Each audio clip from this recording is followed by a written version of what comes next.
Hi, it's Lara Cowan here at Botanic Shed. I've created a new series for you on the theme of holding on to the lessons that we've learned from COVID, hard though they are. I'd love you to remember all the streams and trees that you've discovered during lockdowns, all the birds that fill the skies, the joy of family and friends time, the hard facts you might have had to face up to in facing your personality traits that you've been able to run away from or someone else's, the importance of looking after yourself when you see those things come up, the importance of community, and the value of your smile on other people's faces. So I hope you enjoy these series, and I will see you soon. Please click subscribe when you're watching. Thank you. Bye. Hi all, I am not in the shed. I'm at somewhere called Caversham Lakes, which has just opened up. It was reminding me of France, French holidays, where people go and have a lovely swim with their families in the middle of the countryside when there's no beach nearby. It's very pretty and windy. I'm here with Zoe Warren today in her beautiful sanctuary. Zoe I met in the woods out near Reading and Wasing. And she sort of bounded over in a very beautiful way. She's a yoga teacher and a movement and dance sort of expert. And we spoke, and I knew straight away when she was talking about what she's learned from lockdown about holding on to our experiences. And I thought she'd be one of the most perfect people to be part of this series to talk about, you know, holding tight, for want of a better word, because actually the book by the National Galleries called Hold Tight that Kate Middleton has been involved in, and it's I think I see that as holding tight to the lessons we've learned from COVID. Zoe has her own experience to explain, and I'll invite you, Zoe, to just explain to us a little bit about where you are and what your overall experience is, and how you can help us hold tight and learn. Yeah, sure. Well, hi, thank you so much for having me on, Lara. It's lovely to be chatting with you.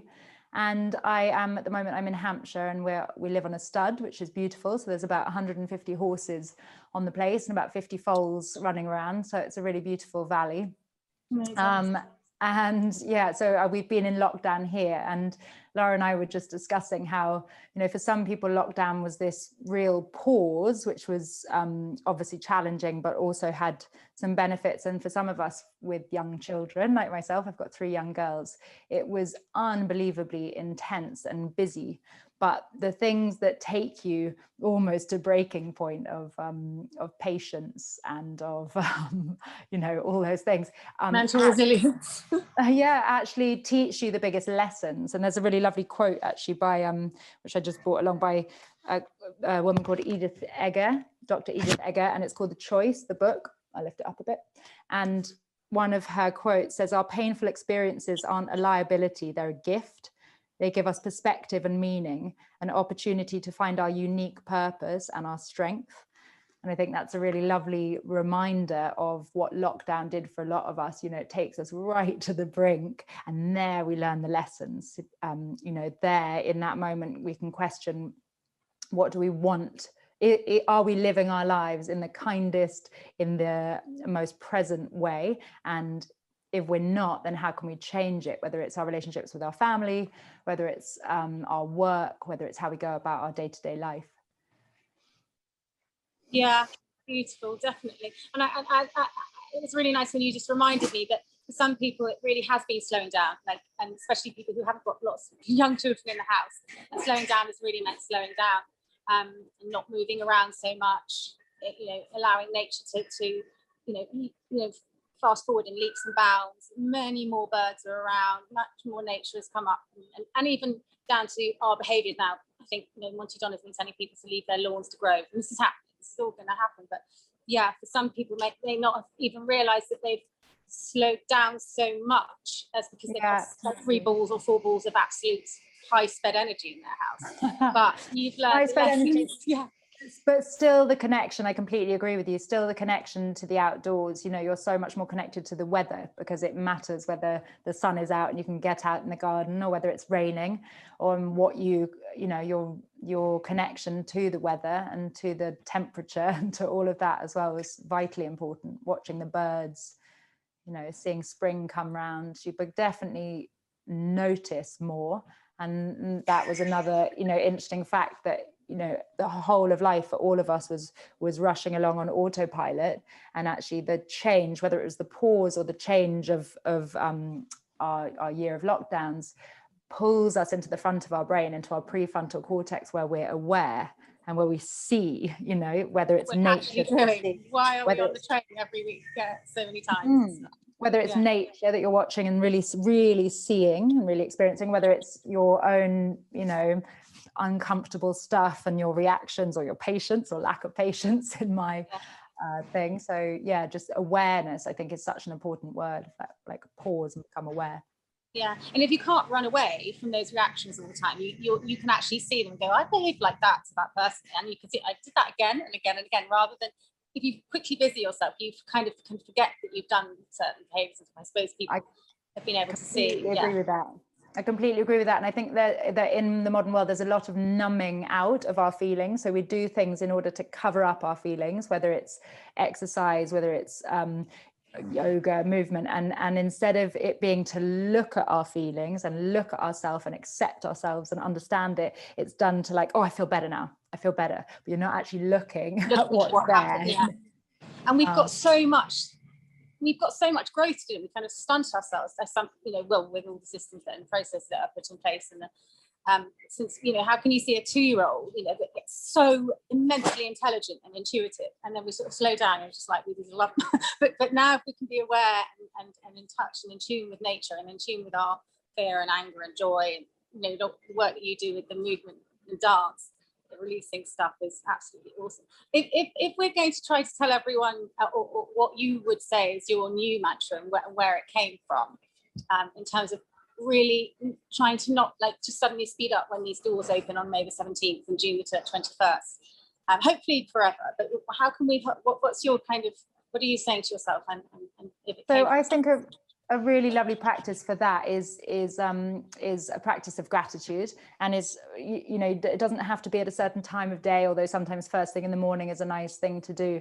And I have rocks around my house. So I have a rock in my car, I often have one in my jacket pocket, I have one by my bed, and every time I see the rock from a happy walk on a beach, I pick it up, and it reminds me to pause and be grateful for the things that, you know, for my life as it is, and whether that's the weather, or whether that's my breakfast, or whether that's, you know, some fun I've had with my children. It just stops us rushing past the moment and like pulls us back into the present. And I think gratitude. So they're your rocks. That's so cute. That's so rocks everywhere. An actual rock, yeah.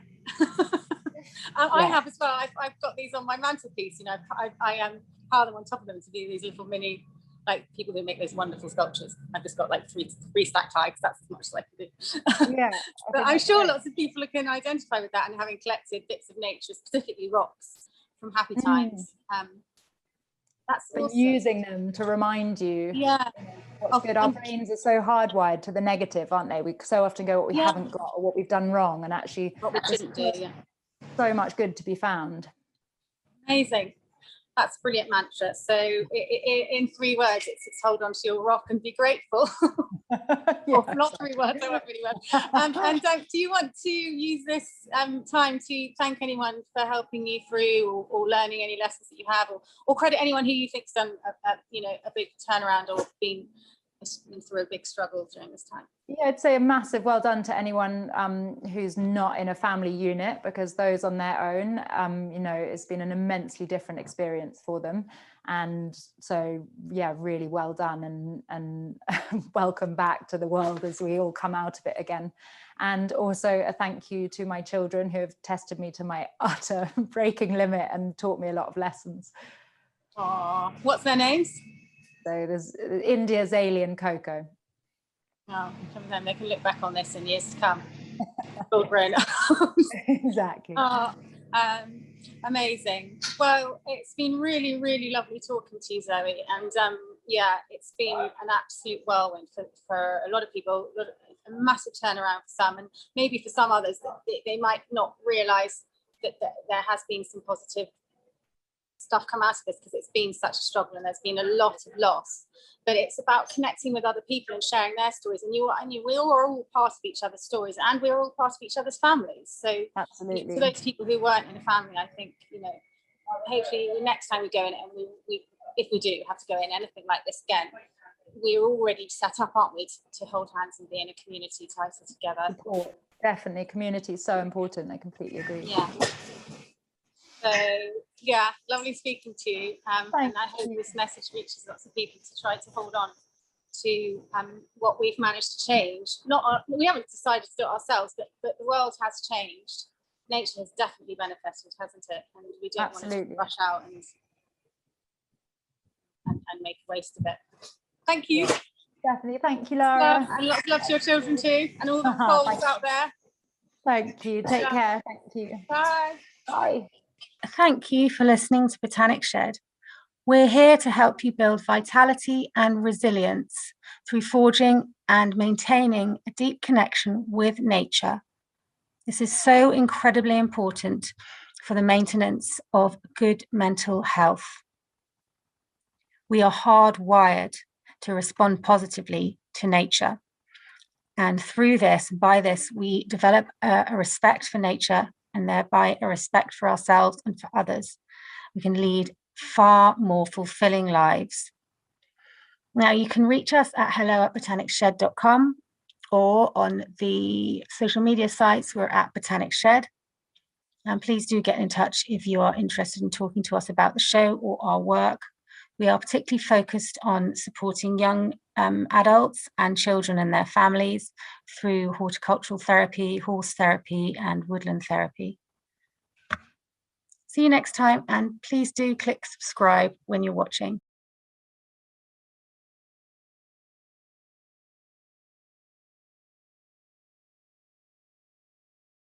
Okay.